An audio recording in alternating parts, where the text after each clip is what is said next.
हमारा अब दोसर लड़का पसंद पड़ गई बा। तू अपन हाथ ले, तोरा से पहले 10-15 गो आउरी सके क्रिया खैले रहनी, सब जिंदा बारन स।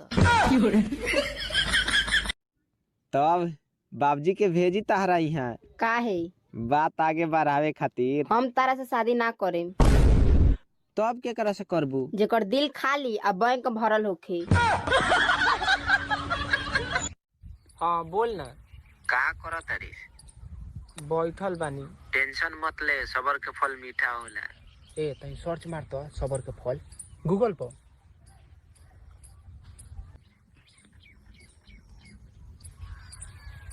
हीरो बताओ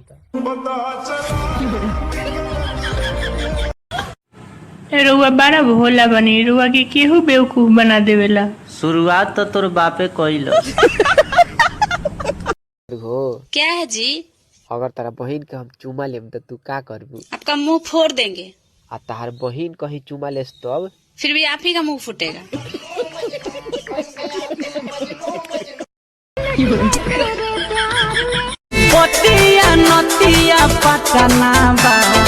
कैसे हैं जी?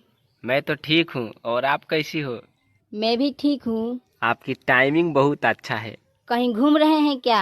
हाँ, दोस्त लोग के साथ में हूँ मार्केट में। और फिर सर मोबाइल चलावे लागल का रे? ए रोको तानी, बाबूजी गोरिया अवतारण। जी बोल। रिपोर्ट में का आइल बा डॉक्टर साहब? अरे तुमको कमजोरी हो गया है, रेस्ट करना पड़ेगा। दवा लिख देते हैं, खाना खाने के बाद नींद का गोली खिला देना। खिला देना? केकरा के? अपना मेहरारू के।